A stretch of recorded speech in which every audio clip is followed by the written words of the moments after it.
morning. Welcome to Community Voice. I'm your host, Keith Parris. I want to thank everybody for joining us this morning. And you're ringing that bell. Paramount Plus does this. They just do this continuous loop of skits from Saturday Night Live. And yesterday, I guess they were doing their best skits. And one of their greatest skits is Cowbell. Oh, Blue that's still Cup. the funniest one, man. Blue Oyster Cult. Get the cowbell for him, man. We need more cowbell. We need more cowbell. I keep it. I got a fever for cowbell. Yeah. That's how you got to move your shoulder when you do it. Is that right? Yeah, you got to be into that thing, man. You know, more Sound cowbell. effects and all, man. You get it all in Keith's show. More cowbell. Bells, cowbells, Yeah. applause. Yeah. You know, Foot stumps. Yeah. Yeah. Well, good morning. Phone lines open. 414-444-5250. You know, your name came up a couple times this morning and just in general conversation. Oh. Some wonderful things were said about you. Certainly. Okay. Probably not. Let me do this before we really fall in this buffoonery. Here we go. Go down the slope. Let's try to keep it up on up here. Why? Let me shout out and congratulate Pastor Trayvon Sinclair. Oh yeah. He was officially installed as the pastor, senior pastor there at Christ the King Baptist Church this past weekend, and so he actually came over to Unity. I wasn't there, but I was watching it when I was in Miami. He came over and preached for the Pastors and Wife anniversary at Unity. Okay. And he did a great job, man. He did a great job, man. So that's McVicker's former pastoralship where he was, right? Yeah, he's now pastor emeritus, and it's real. I was thinking about that this morning. The church is 40 years old. It's only had one pastor to be his second pastor in 40 years. So. Yeah, because he built that from the ground. Yeah, he sure did. He's right around the corner here at the Bill Phillips YWCA. I remember going to some of his early services and that's right. See where he ended up and what he was able to do. It says something about I really admire Pastor John Wesley McVicker Sr. Yeah. Just because, you can just see he had a vision. Yeah. And to be able to, and it's because they, I think they started about the same time as Highs, right? Huh? As Highs, yeah, I think right? Christian Faith. It's like 37 years old or something. And then, so they're a little bit after. They were before Christian Faith, but then Holy Redeemer. Yeah. It's about, because I don't know how many years Holy Redeemer, but I think that was there in the 80s, wasn't it? Oh yeah, there were some ministries that started, and to be able to see how successful those ministries are. I'm thinking New Testament started late 70s, early 80s. Eric Vaughn did a program where he was on television, then he was at 12, and he was talking about, I think he interviewed, it was Pastor Julius Malone, Pastor John McVicker, and it could have been now Bishop Darrell Hines, and talking about, because those churches all moved out into what is known as the Northwest Corridor. And which, we began, a lot of us,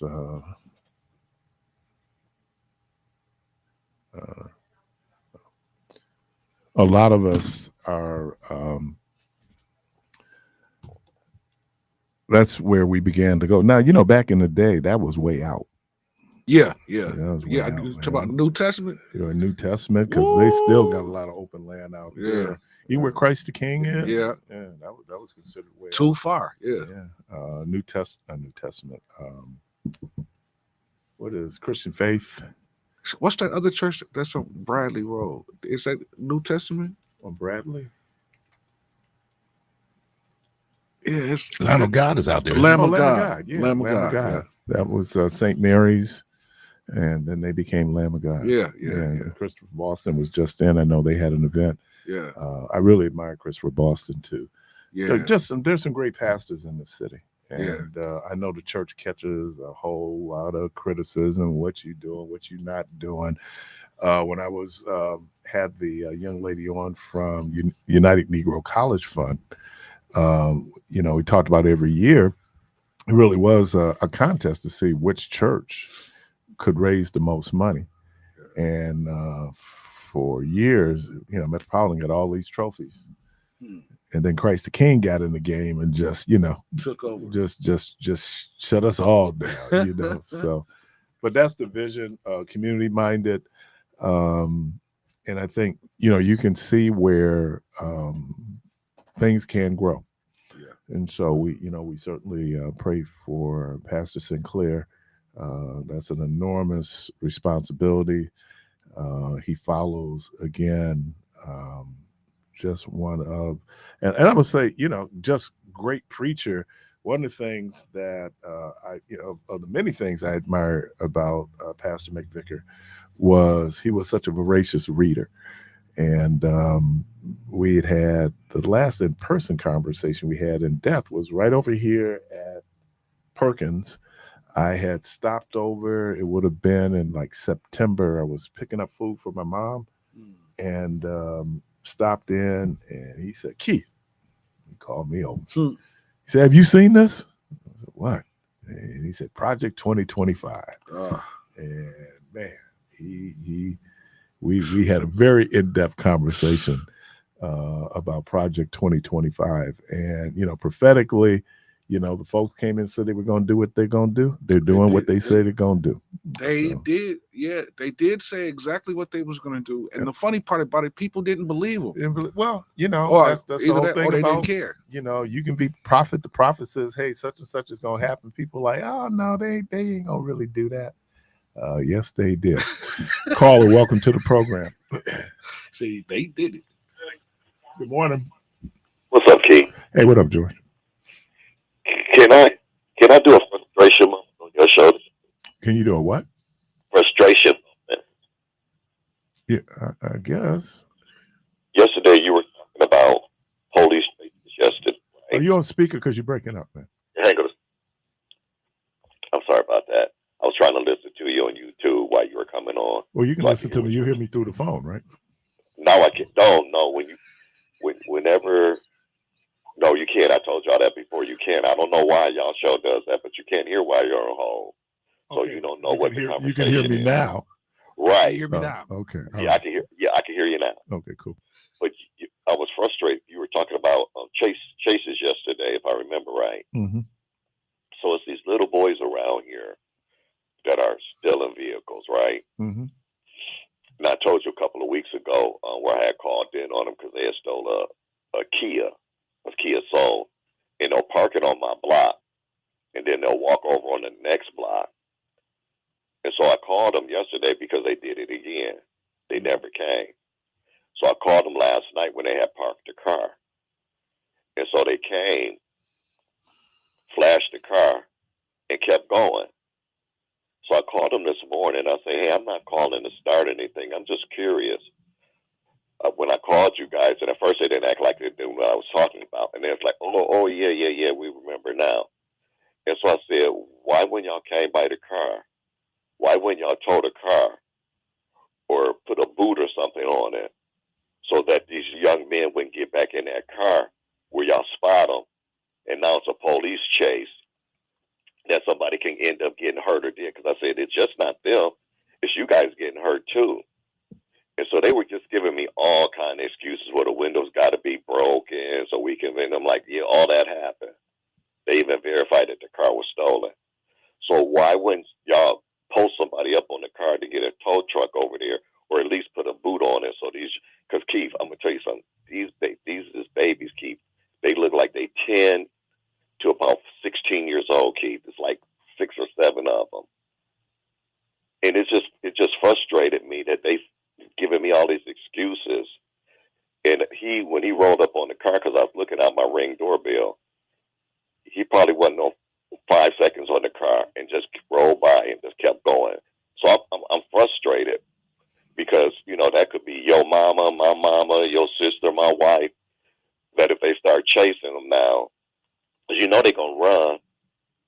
they're going to try and get away, Mm-hmm. that somebody could. So I guess I'm just frustrated, man, that the excuses they were giving me this morning on the phone when I called in. Why didn't y'all guys do something? Yeah, I think there is a level of frustration that we're all experiencing right now. Um, and I think it was Six who last night showed how Flynn had come out and had basically changed the pursuit policy because of the injuries. And I'm thinking that was back in 10. And how the Fire and Police Commission came out and, in fact, instructed him to continue doing the chases. We've had two, I know, and I heard somebody say possibly three incidents where there has been a death resulting from someone pursuing a car being pursued by police, and then we have these collisions on the street. So if you don't pursue them, if you don't look like you're enforcing it, then that's just giving a green light. That's the issue they're dealing with, like I said yesterday in D.C., that because it's younger people that are doing it, and the D.C. Council is kind of, we don't want to, just ruin these kids' lives forever by sending them off to prison. They sometimes get a slap on the wrist and they back out doing the same thing. So, Keith, I know it's rare, but I still see boots on cars sometimes. I know it's rare. You don't really see that hardly, but not I still anymore. Not as much, right? Right, but wouldn't you think it would make more sense? Okay, if you're not going to code the car, and you know this car is stolen. Well, if the car is stolen, I don't know why they haven't told it. Exactly, or put something on there, because I looked out my Ring doorbell this morning, so the car ain't there no more. Okay. So I'm pretty sure the young guys are in it again, probably driving around looking for somebody else to do something. And Keith, when I saw them, Keith, they babies, man. 8. They look like they're as young as 8 and 10 years old, Keith. And it just blew my mind last night when I'm like, okay, y'all come and get this car. They'll probably go get somebody else's car until they get caught. But at least you got this car that they can't get back in this car. So it's just my frustration, because it's just like, okay, I'm trying to help do something so people won't get hurt, but it's just like, okay, I felt like I'm just wasting my time. It's just like, okay, just don't say nothing next time, but so it's just like, was I wrong? I guess that's what I'm looking for. Was I wrong to do that? No. I mean, a crime was committed.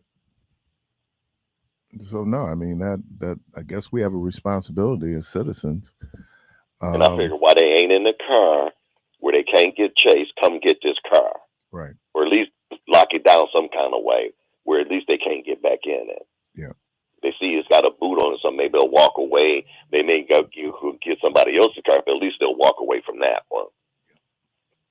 To live another day or don't go to jail or something. I'm as frustrated as you are, man. I guess I'm just frustrated with the whole idea of keeping. I hope that the police, the 5th district, is listening. Okay. Man, you know what that sounds like, man? That sounds like, and I've actually heard an officer tell me this. Sometimes they don't feel like doing the paperwork. They don't feel like writing the stuff up. They don't feel like, doing what they're supposed to do. So they'll just leave it or they'll drive past it. Like, I actually heard this from a conversation from somebody that worked on the force. And this is exactly what that sounds like. You know what he said to me right now? And I understand their frustration too. He said, but we arrest them and they just let them right back out again. We're just as frustrated as you are. Right. I mean, that is. And I told him, I said, I do understand that, sir. But it was just the point here. We could probably prevent this right here. Yeah, man, I think if the judge, if they can change the laws with some of these cats, man, because the reason why they do what they do, because they know that they're going to get slapped on the wrist. And they'll be out in a few hours or in a couple of days. They right back out here doing the same thing. I think if the judge can slap these guys really hard, first time offense, you do something like that, you steal a car, you get caught, you get 5 years. But right out there, what they'll be saying, what they'll be saying after that right out? It ain't no room in jail? No, we're too hard on them. Yeah, I mean, Just I like don't know the how crime you bill. got to find a Then it's just like balance. Yeah, it's just 5 like years is like with your heart on them. Yeah, yeah, but 5 years is not hard at all compared to you still in the car and you take a person's life, because now you're facing I agree. 20, 30 years. I know. Yeah. All right, man. All right, y'all. All right. Thanks for letting me get it out. Yep. Caller, welcome to the program. Good morning. Good morning. You were saying good morning. I wasn't on the phone yet. Oh, okay. But anyway, I think that was George just called. When he talks to the police department, need to make sure that he gets the person that he's talking with. Okay. Okay. All right. Caller, welcome to the program. Yeah, I was talking the young man that was talking about the young guy that was stole the car earlier, just not long ago. You know, one thing about it, when they do lock the young guys up, the parents go down and they put them back in the parents' custody. And now most of these parents know what their children are doing. They need to start holding these parents accountable as well. You get your child, go get the child, and it's back out here doing the same thing. You got to make some kind. You can't be scared of your child. You can't just say, oh, they're going to do it anyway. No, you got to be accountable of what you're doing in your house and what's going on in your house. That's what's going on out here. The police got to be held accountable, but these parents got to be held accountable because the judge released them right back in their parents' custody. Thank you. All right. Caller, welcome to the program. Good morning. Good morning. I have an idea, and I've had it for the longest. Since so many of our black children is going to prison, they should have the option, especially of the younger people, to send them to an education, and a rigorous education. They should assess them when they go in and they can't get out. You tell somebody said 5 years, they don't need to put years on it. They have to accomplish something before they get out. And y'all have a good one. You know what? That might be I a appreciate good you. idea to if something like that happened, to put you in some type of custody or something. And in order for you to get out, you have to get a trade. You have to get something under your belt that's going to steer you in the right direction. Well, that was kind of like Job Corps. But then they did away. Yeah, they're cutting Job Corps. I mean, the alternatives that we had to deal with some of this behavior, it's a question of money. And if you're cutting the money to do the preventative stuff, because there's more money for some people on the back end of it, through, incarceration. So it's about greed on the other end. Oh, yeah. And indifference and a whole lot. Caller, welcome to the program. Good morning, Mr. Parris. Good morning. Thank you for taking my call. Yes, sir. Assalamu alaikum to you, brothers. We're not going to deal with your car today. I'm in my car, Mr. Parris. Oh, so you got it. No. He didn't. You haven't gotten the other one yet. See, okay. We weren't going to deal with it, but now we deal with it. No, I'm not about to talk about that. What I'm listening to is this. I hear a lot of people who I know are swine eaters. Eat a whole lot of pork. Who are speaking as like Gestapo. Heavy-handed jurisprudence should be exacted on the young people of America. The Honorable Minister Louis Farrakhan went on a Stop the Violence tour back in the 90s when I was a little dude. And I didn't attend because I wasn't in the mosque then, but I heard snippets of it, or they did a satirical presentation in living color. And it was Damon Wayans who was acting as if he was the minister. But the way that he was presenting himself as the minister was very, very convincing to me. And I was out in those streets really, really hard. And the same thing that you all are saying now was being said about us then. And then we would be on the corners, and preacher people would come up to us. We would listen to them, but we would never show up in their courtroom. And what we're seeing now is, as the Honorable Minister Louis Farrakhan said, like Donald Trump is putting military people into the cities, and he's seeking to nullify, or I would say subdue, the young people in the urban areas, because they think that all young black people are incorrigible and are useless and worthless, so that the best thing to do with them is to kill them or lock them into some prison until the sky blows up or something like that, something very insane.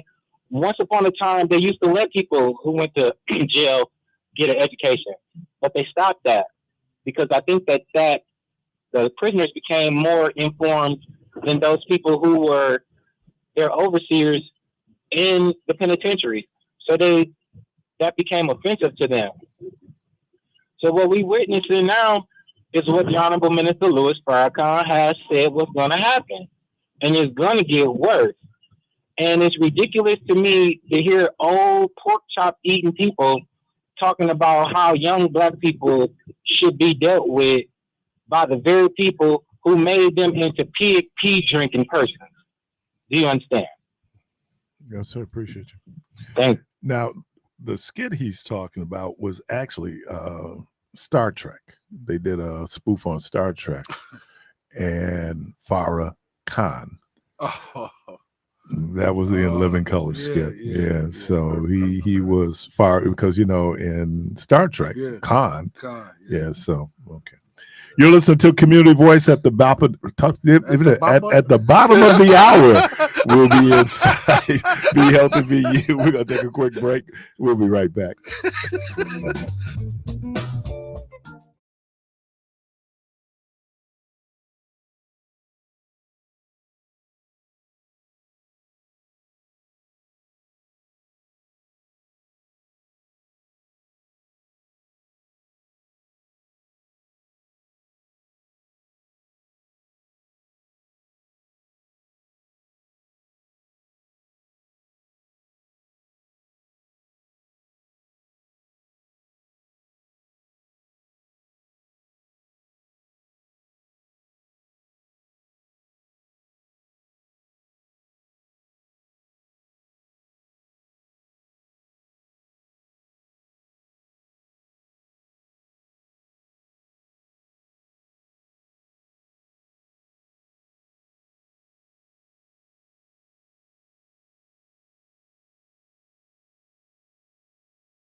was a good show.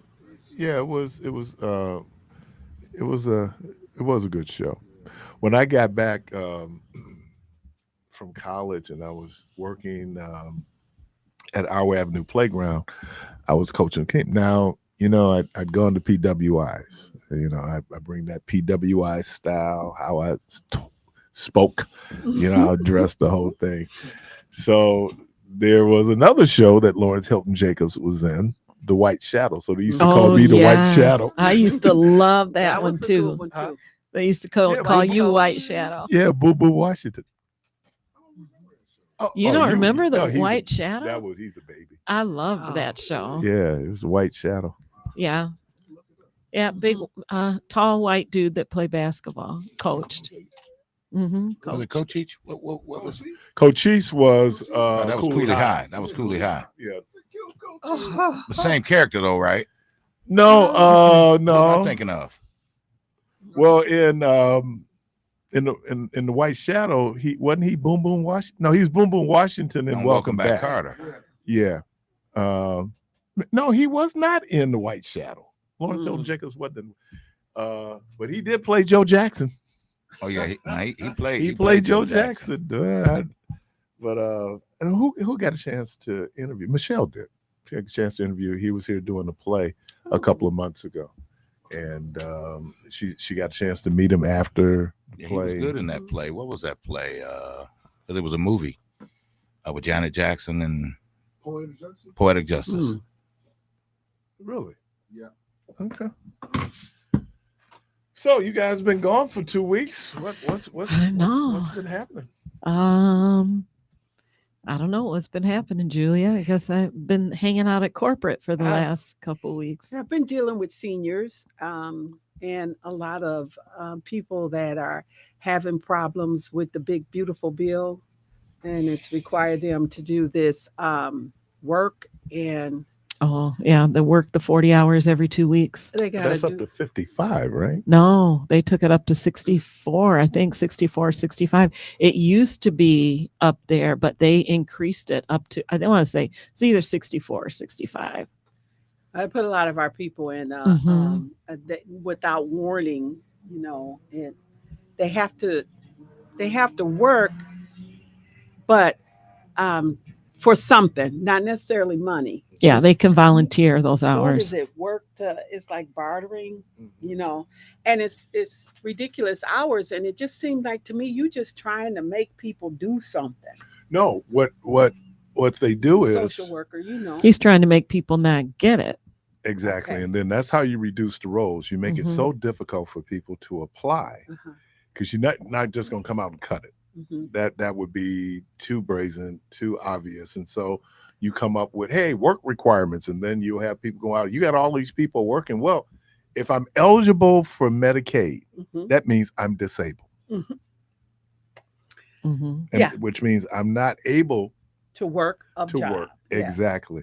Because I am disabled. And but yeah, able-bodied people working, there's all these little things. They don't go in, and like I said, they won't necessarily cut the benefits right away. What they'll do is same thing in SNAP right now. You just make it a more stringent process, and then people say, hey, it ain't worth it. Right. Yeah. It ain't worth it. Or they can't even meet the requirements, because we know there are plenty of people that are on Medicaid for, because they fit into that, the poverty level. But still haven't been classified as being disabled, because it may take 3 or 4 years to become, even though you physically can't do certain things, you're not legally disabled, because, that takes such a long period of time. And then those people aren't eligible anymore. Well, the person I was working with, she was on dialysis and newly to dialysis. And dialysis is one of those disabilities that's covered under Social Security. And she was waiting on a ride to come pick her up for dialysis. And they said, you're not on it anymore. You got cut off August 1st. Yeah, that was the other thing too. They shortened now. I think the review process used to be a year. Now it's 6 months. And now based on my lived experience as a person who did that for 25 years, I could tell you that usually people, for whatever reasons, won't do the review. Either they move, there's some reason why they don't do the review. So now the case is closed. Now they have to reapply all over again.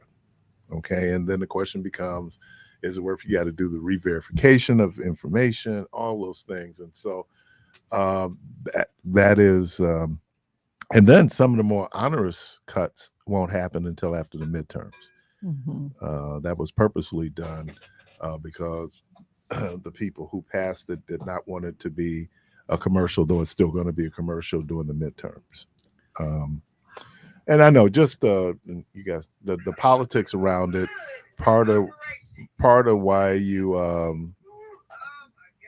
Hi, Michelle.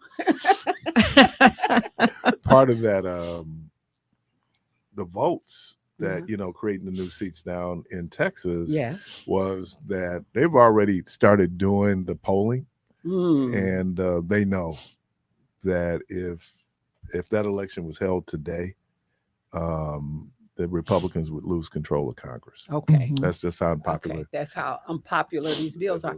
But, and thank God there's a lot of people in the community like you who worked in that arena, and understand, because I had no understanding of it. And so I called Jackie Smith, and I was like, help me, and together we were able to, the woman is going to work at Ebenezer, and she was able to get her ride, be eligible for her ride. But I had to write up and do all this kind of stuff. But we have to help our people. Yeah, I just had this flashback to when I went into training to be then a financial assistance worker, and we did not have the easiest program to learn was food stamps. That was the easiest program, food stamps, because it's not attached to then AFDC or Title 19 Medicaid. That was easy, but we didn't get those books. We ended up getting the medical assistance, which was like that thick. And if for years, and maybe I blame it on the trainer, blame it on Pat Irwin, this whole SSI related eligibility, and so it took me a few years, even though I was sitting there doing the work, it took me a few years to understand if you're SSI eligible, that means that you might otherwise be eligible for, and I say regular Social Security, but either you didn't have the work quarters or there was some other reason, yet you're still disabled, blind, or elderly, right? And so that's a lower criteria in terms of income. And then you go up, and I don't know how much that is, 150% of poverty, 200% of poverty, where you get up. Because these are, I use the technical term, these are means-tested programs, which means they're looking at your income, they're looking at your assets. Okay.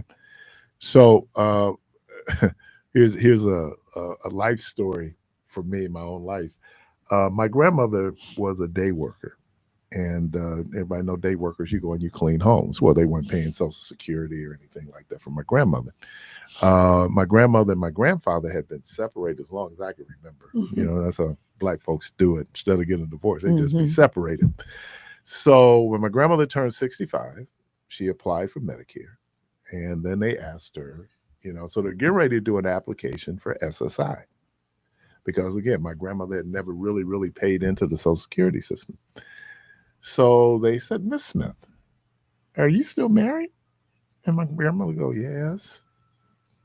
So my grandmother could. I said, okay. Mr. Smith is getting Social Security.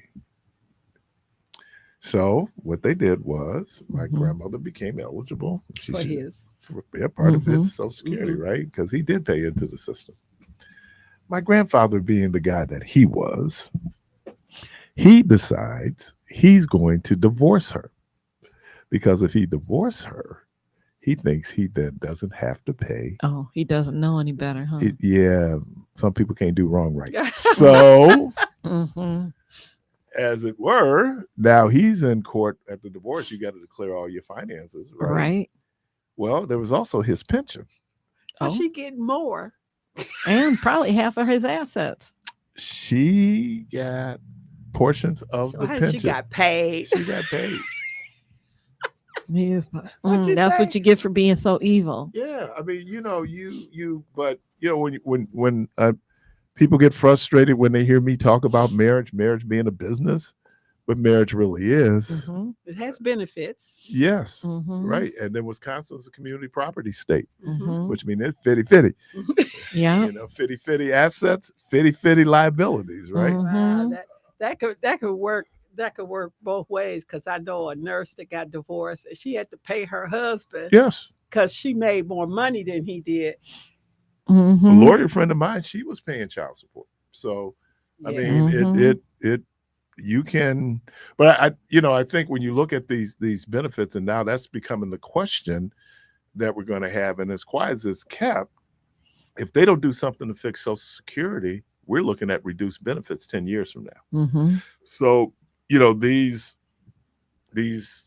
things, and we depend on Social Security, Yes, Medicare, yes, these kind of programs, and then that costs, because if that person is not receiving Medicaid, that means now they're going to go into a hospital and do charity care, and that cost is then passed on Sure. To us, to the to consumers. the consumers, right? Mm-hmm. So there's a benefit for it, but when you're trying to look for ways to cover for the tax cut that you gave, the biggest in history, and that doesn't benefit most folks, it benefits the richest in the country.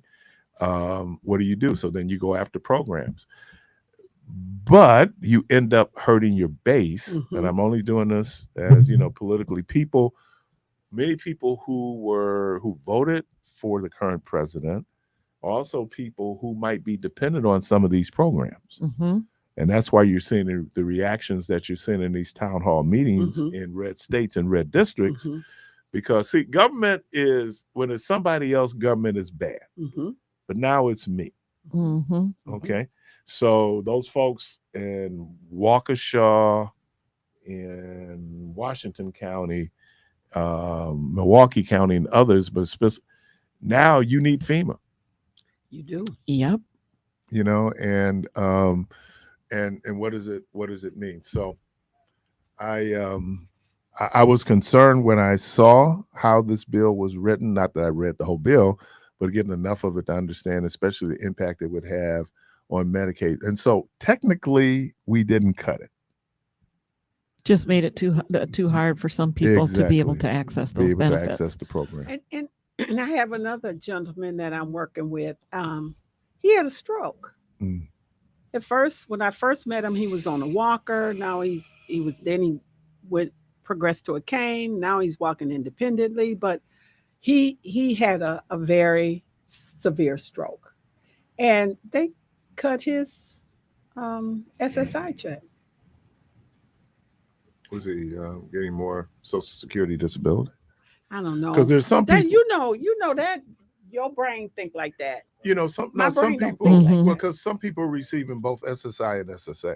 Okay. Right. That's the regular, as we say, the green check might not be up at the minimum, and so the SSI, then that's why it's called the Supplemental Security Program, because what it does is it says, well, up to this, you're only here based on what you did for Social Security, but now we'll get you up to what that minimum is, right? What that minimum benefit would be if you were receiving Social Security for disability. But that's terrible. I mean, and they're not telling people. You just get your check. But he's still getting other money, so it's probably still equaling out. Yeah. It's just that particular check was cut. No, he's lost money. Yeah, it could be, and not looking at his case. Right. Always caution people. And the percentage of disability, that makes a difference. Right. And now he's more, maybe his disability status is overpayments. There could be a whole lot going on. And that's why you go in, because they do go in to see, have you made improvement? I knew this because I used to be my uncle's payee.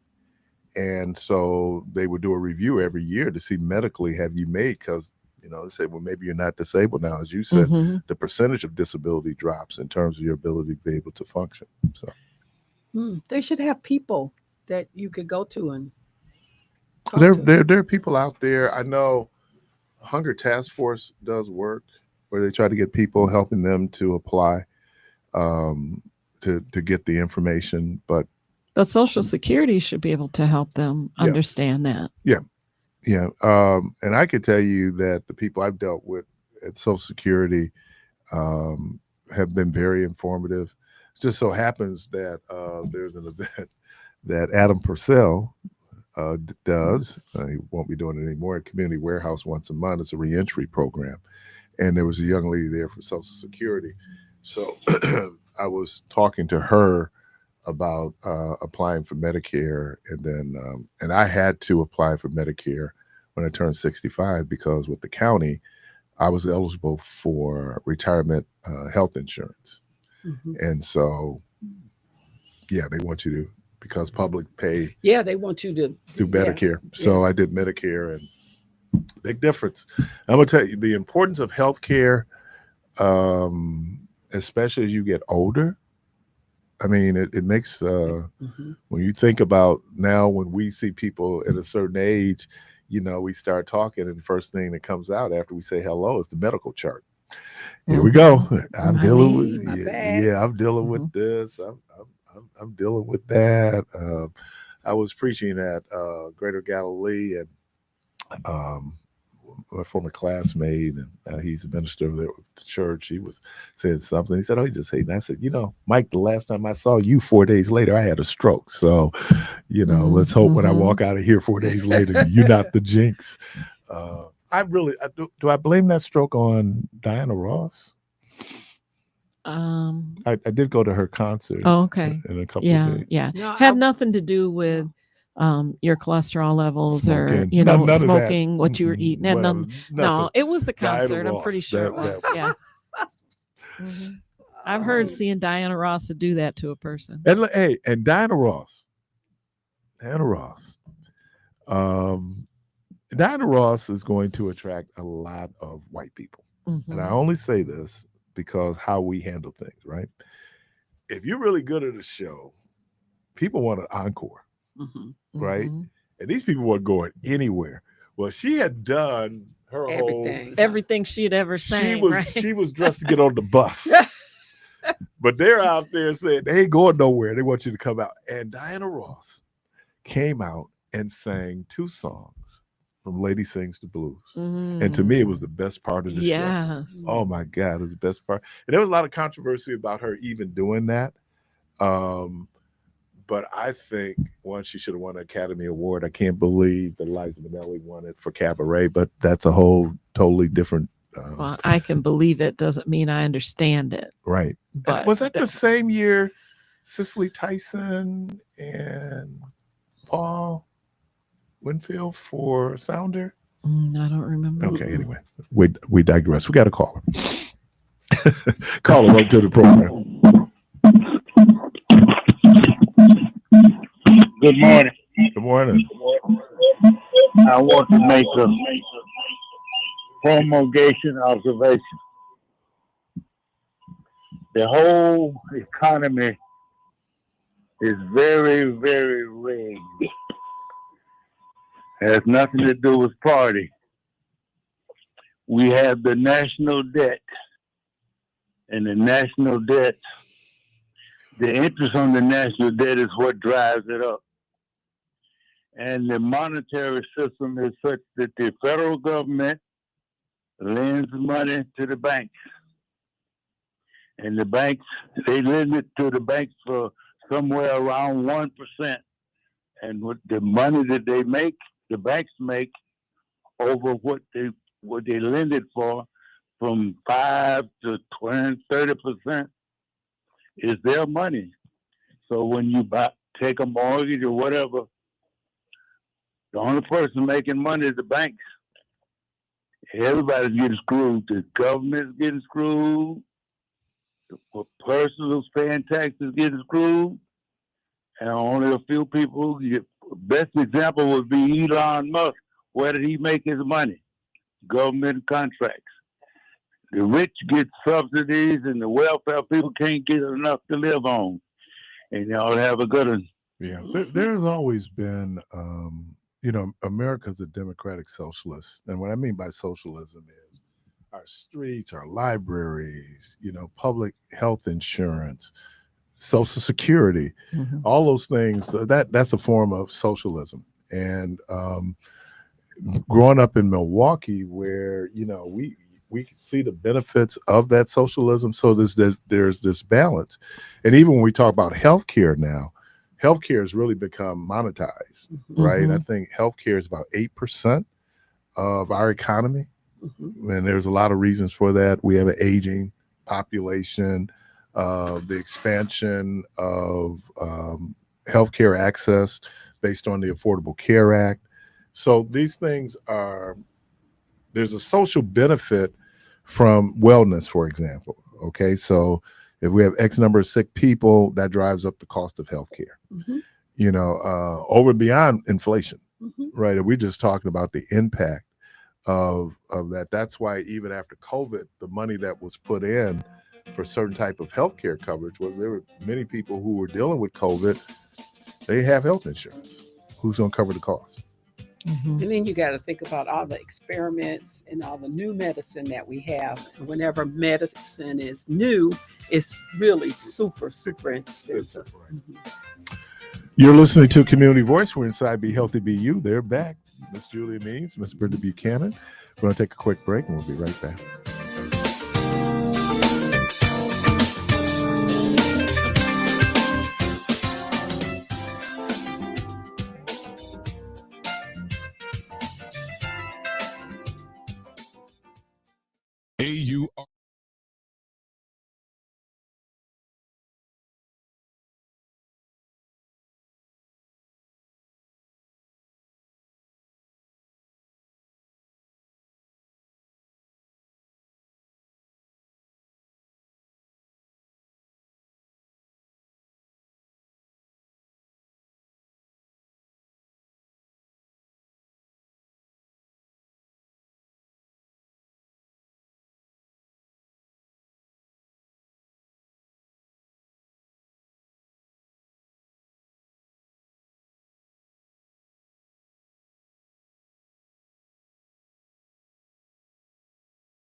and 106.5 FM. All right, welcome back to Community Voice. Join us for a back-to-school event and get backpacks filled with school supplies and help build your students' money confidence to start the new year. That'll be held tomorrow, Wednesday, August 27th, 12:30 to 3:30, Chase Bank, 210 West Capitol Drive. Excuse me again, of course, this happens. Bless you. For a while. I'm good. So again, this is a back-to-school event. Excuse me. That's all right. You get It's just allergies. It's just allergies. So my little friend used to tell me, "Don't worry, Miss Brenda, it's just allergies." Check 1 2. Check. You can get a free backpack filled with school supplies and help build your students' money confidence to start the new year. Again, that's tomorrow, Wednesday, August 27th, from 12:30 to 3:30 at the Chase Bank, 210 West Capitol Drive. And again, while supplies last. So from 12:30 to 3:30 tomorrow. In this city, if you don't have a book bag, something's up. But Right. you know, when you talk to teachers, they say they don't come to school with those book bags. Well, and by the way, I did get over to, was it Mental Wonderland Saturday at Ascension? Oh yeah. Oh yeah, over at All Saints. Did Yes. you see the Yes. clown? I did not see. I know you. She got ripped on that one, didn't she? Did not see the clown. See, that's what happens when we're not here. I was like, oh my goodness. There are some people with clown phobias. Oh, my son, he hates clowns with a passion. Yeah. So, I see the clown. I didn't see the Yeah, clown. look, after getting ripped on air, she probably No, I don't decided know. But I did. And boy, Dr. Ali, she was hustling. But Oh, they had yeah. a lot of people there. They had a Yeah, good they do. turnout. They get a That's really good. good turnout. Yeah, real good turnout. So I did get a chance to That's good. get over there for that. But clown phobia. And they had great weather, which is nice. Yeah, windy though. Yes, they, it they, was. they had some tents blowing around. Ah. But, yeah, it was a little windy. So what are they gonna do? Do sit in the car? No, I think they took. Oh, in the police car. Yeah. Sorry, folks. Just I'm sorry, we're just we so have the window nosy. to the world, and so sometimes life happens right in front of our eyes, and so we just had a incident over at the gas station across the street. All right, so I'm going to have a throwback moment. Mhm. Back in the day, we can call them gas stations. What were they back in the day? Filling station. Filling stations. Filling stations. Filling stations, not gas stations. Like you were able to afford to be able to fill up your tank. Fill it. So Even No. at 25, 50 cents a gallon. right. Right. I remember the gas shortages in the 70s. I remember that too. And That's when they start putting all the locks on. yes, that's when They people have to keep people were siphoning the cycling gas out of and the then tanks. you'd have odd days, even days in terms of being able to get your gas. And boy. August is National Breastfeeding Month. And breastfeeding is definitely something you have to plan. You do. While you're pregnant, you have okay. you have to plan that you're going to breastfeed. You have to tell your doctor, you got to tell your family, you got to tell your insurance, you got to tell everybody you're going to breastfeed. Why is that? Because you got to prepare yourself, prepare your home, prepare to breastfeed. A couple of months ago, I was going and visiting moms right after they had delivered. And it made me realize after you have delivered, you don't always feel good. You don't. And breastfeeding isn't always, it's natural, but for some people, it just doesn't happen right away. The baby has to learn to latch on. The women, in the beginning, it can be pretty uncomfortable. And so it takes time to get it right. That's why you have to plan for it. And, they were showing the different boppy pillows, breastfeeding feeding pillows. You need to ask for that for your baby shower, and the different pumps that you need to help you pump. And, your support people need to know that you're going to do this. You need to tell your doctor so that they can order for you to have a lactation specialist to come and Mhm. see you. You got a plan for all of that, but it's worth it. And I used to always tell the girls, because when I first started doing Blanket of Love, I worked with teenagers, and they always wanted the name brand Oh, yeah. everything, name brand Everything. everything. And I would have to tell them that breastfeeding is like giving your baby liquid gold. That's how valuable it is to an infant to have breast milk. Mhm. When we were having this discussion when the formula shortage happened, Mhm. and what breastfeeding is probably the best way, right, to nourish a child when as they're developing. Um, I know I came from the generation where they were discouraging women Mhm. from The breastfeeding. women's freedom, women's rights, get out there, and Well, no, in people the were 50s. working. Remember, in And the 50s began because I guess I could ask her. I don't know if she'll remember. My mom just turned 91 on I Sunday, know I saw that. and Congratulations. she, I don't know. I know she didn't breastfeed. Right. And that was a status. They used to use African American women as nursemates or nursing Doing enslavement. during enslavement. Black women nursed the white women babies because they knew how valuable breast milk was. And so, What other alternative did they have? well, they had Because babies are they have a reaction to dairy. Right, Well, to we got cow's used to milk and it because stuff. you said we stopped Yeah, but she breastfeeding. put me on formula. Yeah. So they had stuff back then too. They knew how to make stuff for babies Mhm. that couldn't breastfeed. Back in the day, that Mhm. really. It wasn't always the best. It wasn't the best because Okay. a lot of babies had Cow vitamin milk didn't do, yes, and didn't do well. rickets, which is bones not growing adequately and all that because they weren't getting the nourishment they need. But the cool thing about breast milk too is it changes over as the baby changes. So depending on their needs, babies' nutritional needs change as they get older, and that breast milk. Is specialized, like Julia said, for that baby, and it changes over time to give them the nutrients that they need. So as healthy as it is, but it's also can be inconvenient, I'm assuming. For some women, but yeah, and it's hard for women when they go back to work because they have to be able to pump when they're at work. So nowadays, organizations have rooms where women can pump and store their milk. 20 years ago, they didn't have that. It was a lot harder for women, you go to work and then your breasts become very engorged and painful, and you have no way of pumping, and then not having that milk for that baby. So it's gotten better, but it can be inconvenient. When the baby wakes up in the night, somebody else isn't going to go give it a bottle. You got to get up and give it your breast. I mean, some people do pump and use bottles, but some people just strictly do the breast if they can.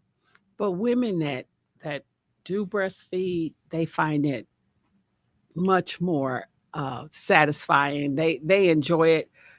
The babies enjoy it, and it works out. Mhm. I mean, They lose weight you ever quicker. you ever see a baby that's breastfeeding, and then they put their arm around the breast like this is mine. This is mine. Mhm. This is mine. It'd be so good. They look up at you, Yeah, and like they're that so loving eye. satisfied. And that's It the is great for bonding that you bonding. need, Mhm. I'm and trying everything. to keep this Safety and security. Oh, I'm trying that. Lord, So my brain's working. yeah, I know my brain Now is you got my working brain too, Brenda. working. Carl, welcome to the program. They just the baby bonded. Carl, welcome to the program. Good morning. Good morning, Mr. Keith Parris. JT. You always do that. Where you know I been? mess with you and stuff like that, but how you been doing, sir? I've been doing all right for a black man living in America. How about you? Well, before you go and say, I love all African people all over the world, except for JT. I like you too. I like you too. Yeah, but also I always had this little rejoinder, and some Africans are harder to love. And you know that's right. You know that's right. But anyway, sir, just glad to know you're still there and hanging in there for the last 7 years. Yeah. Kind of like fooled me, but you still there. So what can I say?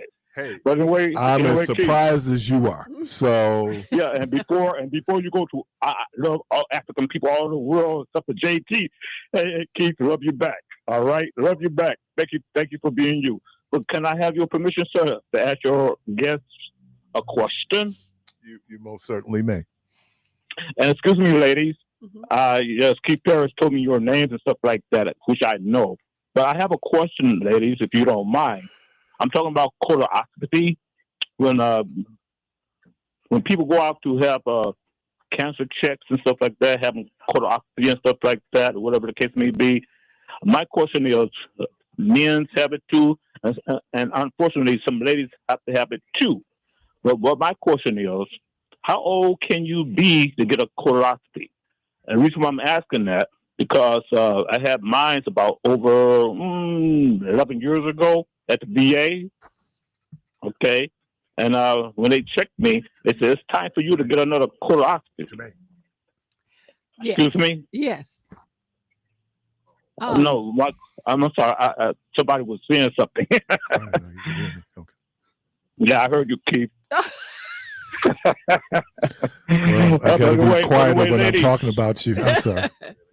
You know, hey, a colonoscopy. But anyway, ladies, my question is, okay. excuse the interruption. Right. My question is, how old can you be? Okay, the reason why I'm asking you that, because when I had mine, I was in my 60s. Okay, when I came back from the war and stuff, and I was like in my 60s when I got my first one. At that particular time in history, I understand that at a certain age that you might want to get a colonoscopy and stuff like that, so they can find the cups and stuff like that in your, rectum or whatever the case may be. But ladies, my question is, how old is old? Or should we be getting our colonoscopy when we can? Because as you know, they found out that people in their 40s and stuff like that may need to go and get their colonoscopies and stuff. But however, my question is, how old is old? Because they asked me I'm going to go September 10th, and my age is 72 to get another one. So that's what I'm crying about, okay? That's what I'm crying about. But to be quite honest, can you, I may be asking you a question that you probably don't know, but I appreciate your professionalism and stuff like that. And my question is, how old is old? It depends. Thank you. It depends on you. If you have a primary care physician, thank you for your question. If you have a primary, I'm gonna hang up and listen to your answer. If you have a primary care physician and you have certain symptoms, your primary care physician probably would tell you need a colonoscopy. But there's an age, right?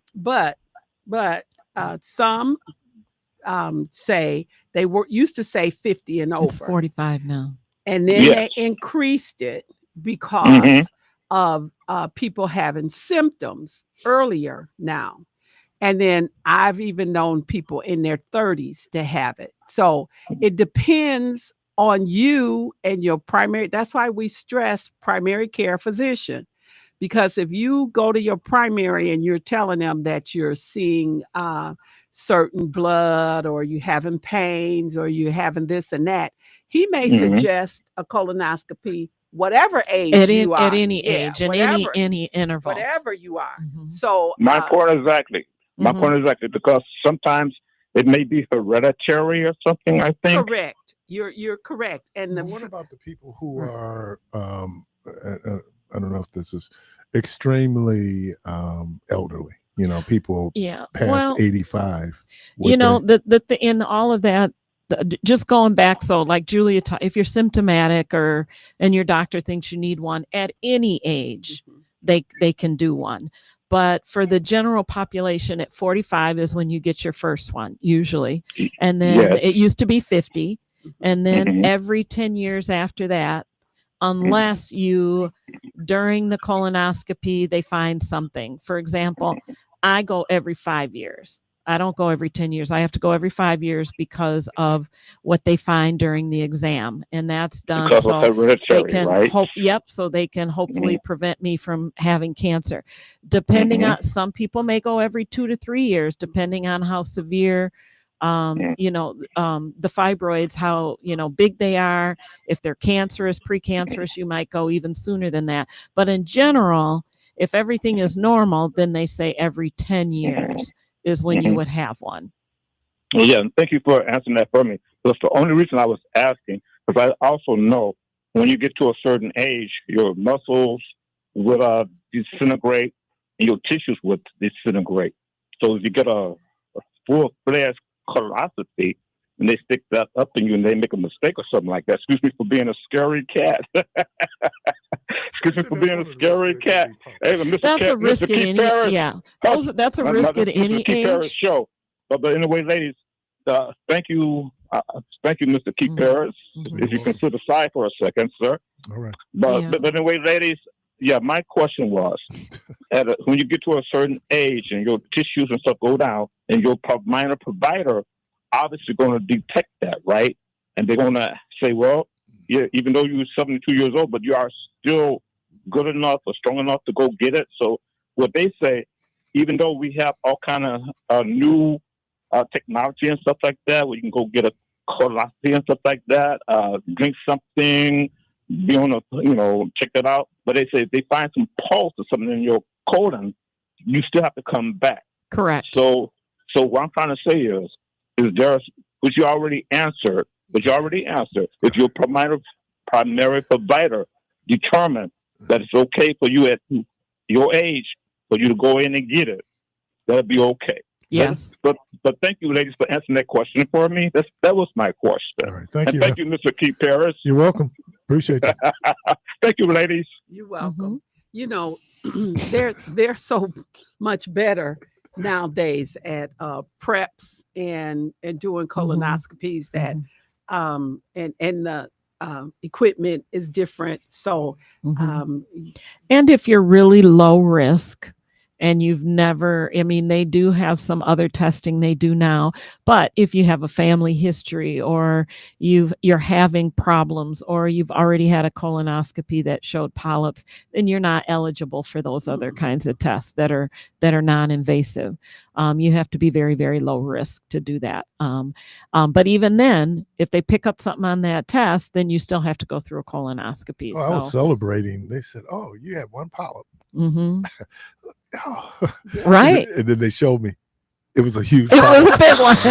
Right. It was just because he said, "You want to take it?" No. Mm-hmm. Caller, welcome to the program. Good morning. Good morning. I wanted to make a comment about the breastfeeding, if we were still talking about that. Yes, we are. And then Trying to. And then the question on mode from the nurses and what services I need to order for to make sure that the air quality is good. But I nursed my son up until he was 3 years old. Ooh, and I know you are something. Oh my gosh. Yeah. And then to hear the comment about making sure you're prepared, that is so true. I had him at St. Mary's Hospital, and I had made it known on my birth plan that I wanted to nurse. And those nurses were really, really good. So good that they referred my name to the AABN, the African American Breastfeeding Network. Mocha. And Valerie, she even came out one day to our home for support and to teach us, because I remember standing up like at 3 o'clock in the morning, looking at my husband like, I can't do this no more. And just to have that support system from her was a huge impact. The prepare, we had to kick him out of our bed. No one talks about that. The support from your family where they're looking at you like, ugh, we don't do that no more. Where's your freedom? You have to deal with all of that. And then it was just the VIC program. They were really good too, being able to speak to a nutritionist about, different ways, because when I tried to give him the send him to daycare at 12 months. You know, he didn't like the cow's milk. So just that extra support from WIC, being able to help you learn how to pump and talk about different diet needs. So even though he was 3 years old, he finally just looked at me and was just like, okay, no more. You know, it's his decision. And I jumped up and down and I told my husband, I think this is it. I think he's ready to go on his own now. Just the bonding and just thinking about my ancestors, how they had and was forced to do it. I would just recommend it, but it is tough and you have to have a support system. You have to be prepared, but it was so rewarding. So great topic, Mr. Keith. My question about the flooding that we just encountered. As nurses, what would you recommend that people do in their homes to make sure that the air quality is safe, or any experiences that you have with that? And I'll hang up and listen. Thank you again. Yeah, I guess I don't have a lot to say other than, you know, if your house did get damaged and there's some mold and mildew and things like that, that needs to be evacuated. Anything that was touched by that, if you had furniture that soaked up that water, that has the potential to mold, all of that comes out. Those are the things that are going to affect the air quality the most. You know, you can't do anything about what's outside, but a lot of people do use those air filters indoors that pick up a lot of the particulates, especially if you have, you know, asthma or other breathing difficulties. Those things really do help to filter the air, but, you know, you got to get a big room size when you just can't get these little bitty ones. You have to get bigger ones. But the biggest thing is to make sure that there's no mold or mildew or anything like that growing in any of the drywall or carpet. If the carpet was wet, it needs to come up. Gotta go. All of that stuff. What about also dehumidifiers to get that moisture? Oh yeah, dehumidifiers, fans really help. You know, a variety of things. I know my basement got hit. I still have fans going. Okay. My dehumidifier's been great. My basement's dry as a bone right now, but I still have lots of stuff that has to come out. So what is the what's the hazards of mold? What can happen if people are exposed to mold? Well, one, they can be an allergen to some people, so they can trigger allergies. And, you know, so again, if you have asthma, you have other breathing difficulties, those things can be triggered. But also mold, depending on the quantity of it, can cause some different types of lung infections, you know, and we can't eradicate mold altogether. In our home we can, but there's mold all over in the dirt outside. Mold is everywhere. But you know, for some people are more sensitive than others. But if you're in a home that, you know, there's visible mold on the walls and that's not safe. And then you have to be careful about how you're cleaning, because some people are mixing certain never mix bleach with ammonia. That will create a gas that actually takes oxygen out of the room. And so many people have mixed it and they found out the hard way that this is not good. You know, I mean, as a director of safety for many years, I've seen a lot of bad things being mixed together that caused us to evacuate rooms and things like that. This is good. This got to be better. Right. and even with bleach, you only need a small amount of bleach mixed in water. You don't need a ton. For every gallon of for 1 cup. Okay. For 1 gallon of water is 1 cup of bleach. Yes. And that's all you need. Adding more into it, you may smell it more, but it doesn't kill any better. They also suggest using hydrogen peroxide solution by spraying and scrubbing. So I'm sure there's a mix of that.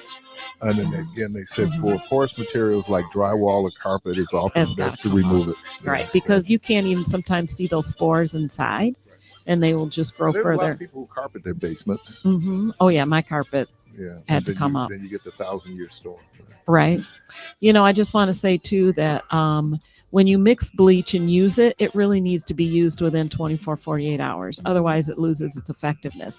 Now, you can buy bleach in the store that has a chemical process in it, like the bleach sprays and stuff like that are pre-mixed, that are good to use. But if you're mixing it yourself at home, it may still smell like it, but within 48 hours it's deactivated. It doesn't really have any more effect. And I just want to say that young lady that called in, awesome. Yes. She just wrapped it up. You're inside Be Healthy, Be You. Miss Julia Means, Miss Brenda Buchanan. We're going to take a quick break and we'll be right back.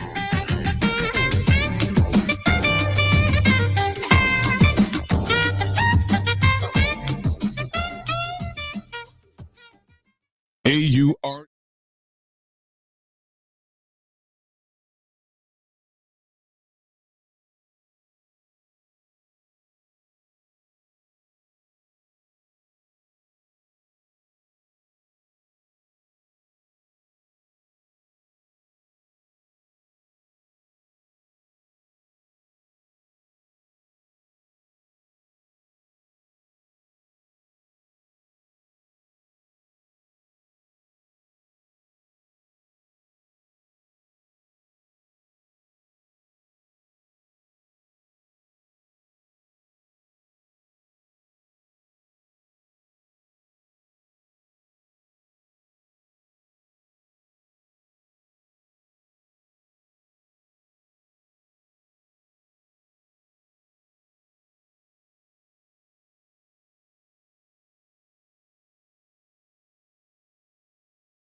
Cannon and Julia Means on WNOV 860 AM and 106.5 FM. All right, welcome back. And again, join us for a back-to-school event. Get a backpack filled with school supplies and help build your students' money confidence to start the new school year. That'll be happening tomorrow, Wednesday, August 27th from 12:30 to 3:30 at Chase Bank, 210 West Capitol Drive. And again, those book bags and supplies will be there as long as they last. We so the breastfeeding. I had a coworker. She's indigenous, so she breastfed her daughter up until about 5 or 6, and then after that, she said it wasn't so much what she was getting nutritionally; it was their bonding. Yeah, that people have. So. I know there's change. Our attitudes around it, we've so sexualized the breast that it's hard for people to understand that there's a practical. Well, everything we have has some practical reason, right? I mean, God made us to do that. Right. To feed our children, and that we're mammals, mm-hmm. and so. Understand, so you go places and you might see women breastfeeding, people aghast, and you kind of going like, first of all, it's natural. Does it bother you? Oh, it don't bother me at all. But look at his little face. But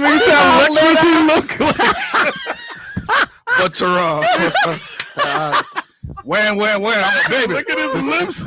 No, we were just asking if you saw something. I'm a baby. When?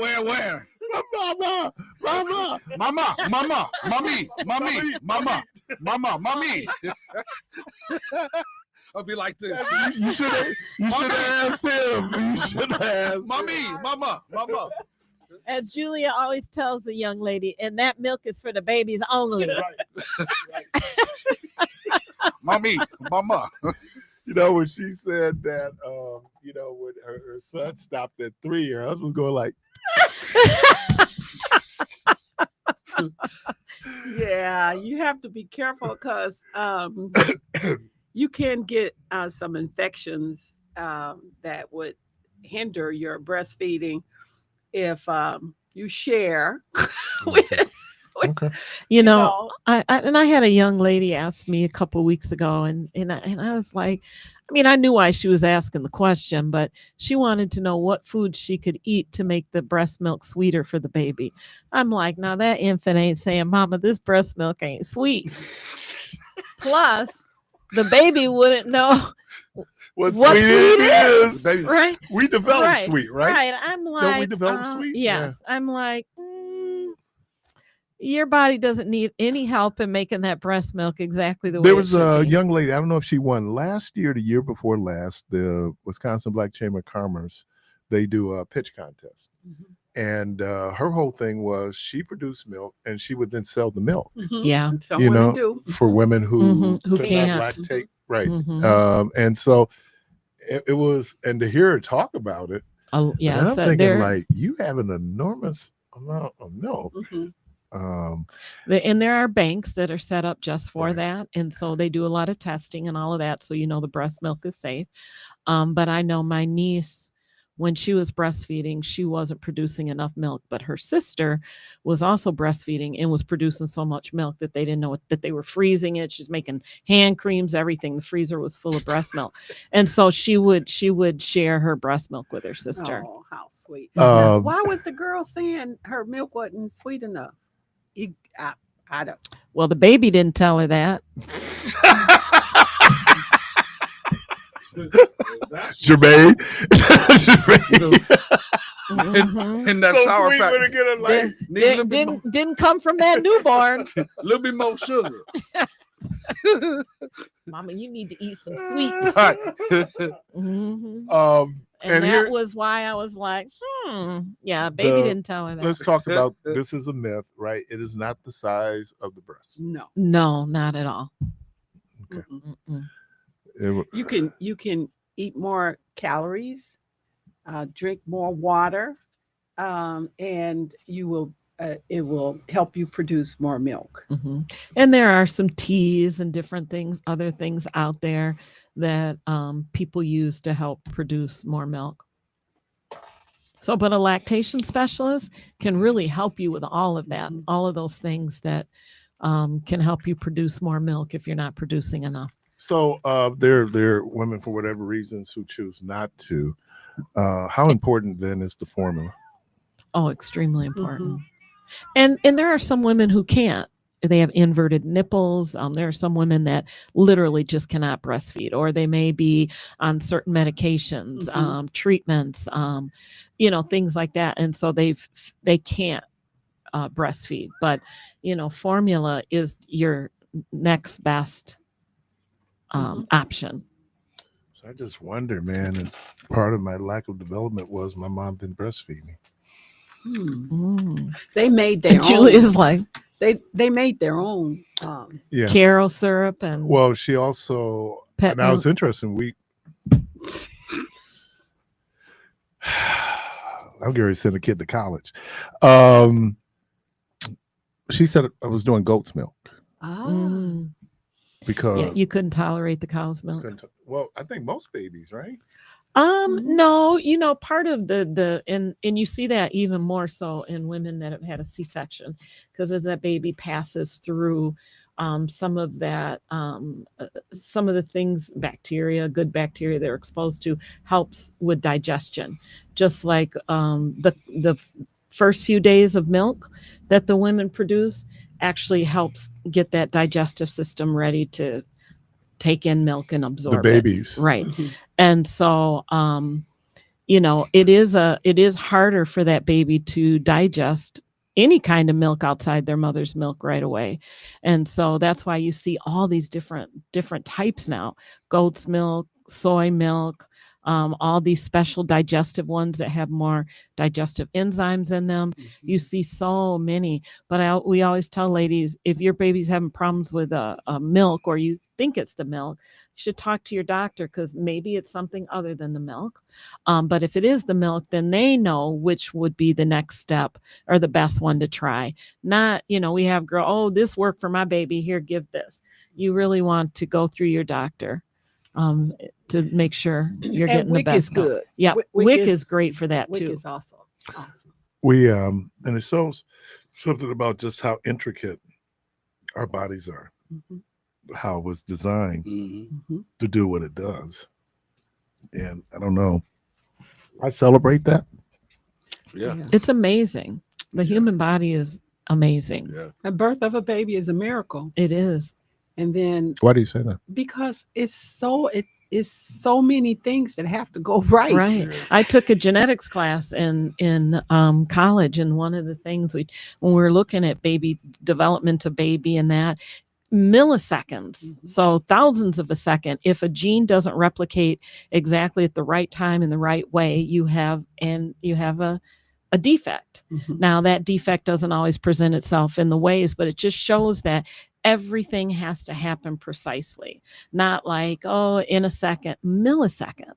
That division has to take place. It happens more precisely. Obviously, it's most of us are born normal. It is. It's truly a miracle that all of that happens over those 9 months to form a normal baby.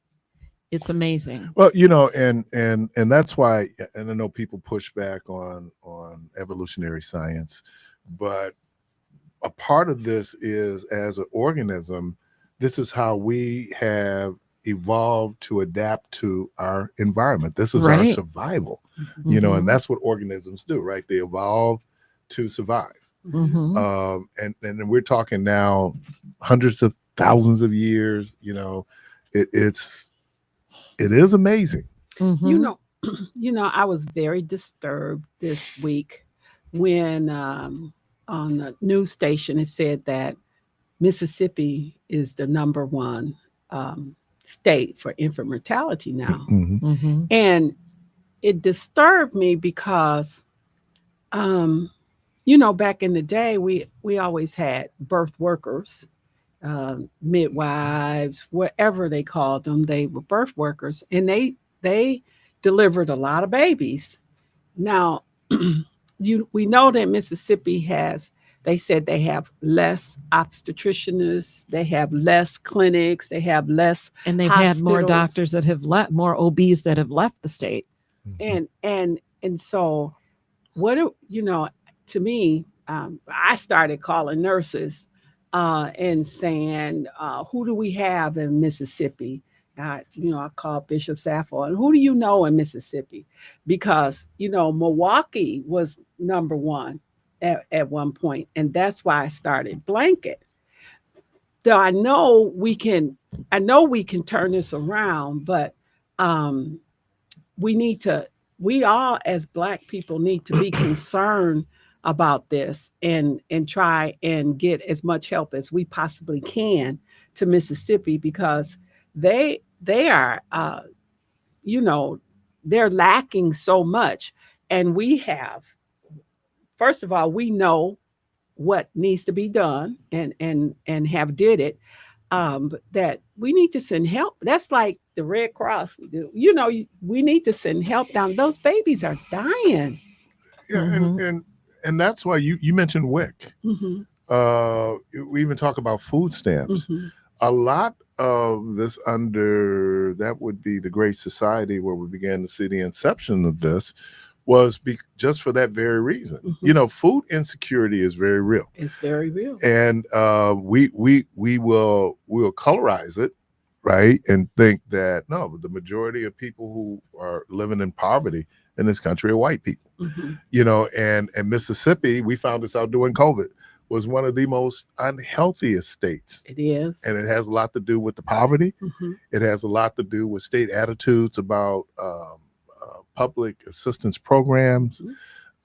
There's attitude there, but where would a whole lot of people be without WIC, providing them with that? And then when we begin to talk about, as Dr. Joy DeGroot talks about, the epigenetics that's impacting, because again, as species, our environment impacts us. And if we're having this shared experience, we're going to begin to see some genetic. That would have been a fascinating class to take. Epigenetics or genetics. Oh my God, it was one of the best, scariest, scariest class, but scary, incredible. Yeah, that we, trying to explain to people that there are rules, but even in nature there are many exceptions to rules, right? Most human beings have a level of pigmentation, well, albinos don't. But then you can look at a lot of species and you will find albinos. Sure will. So there is, and there's no. I stopped trying to figure God out a long time ago. And I tell people that the vastness of existence is such that we don't even, thank God for medical technology, medical advancements. We have a better understanding, but we still have situations where people go, I don't know where that came from, how it manifested itself. And so, the research is important to understand and then come up with treatments or come up with ways to say, and most people in the day probably didn't think about breastfeeding planning. I'm gonna feed it's them. just natural. It just happens. Yeah. And that we're able to and I love, and I'm glad she mentioned Dalvery, because I really appreciate the work she does there with the Breastfeeding Network. Two things I found out about working on this whole infant mortality was the importance of breastfeeding, and then this whole the doulas and the impact of doulas, and just because all these things, and we were, and I'm gonna shout out Tom Barrett, because that was literally his baby. That was. Yeah, he took a real interest in that. And like I said, the only meeting I ever remembered Tom missing was when he had hip replacement. And because it was just like, and I think that's where we got every child should live to see their first birthday, and began to talk about that, and then just the healthy things that people can do, not to mention sometimes just the toxic environments that these young people find themselves in. Oh, yes. Right. Yes. And still, we still have a lot of exposure to lead. Yep. You know, that we found out even in the schools, in the schools, we right? found out that how much lead is in Milwaukee. Yeah. Yeah. And I don't know, I think it was Robert Miranda who came on. I don't know if it was Robert Miranda, but someone came on and explained why we have so much lead here in the first place. I guess there was a mayor back in the 1800s who had interest in whatever those materials were to make lead. So use lead piping. But then we put lead in paint. Yep.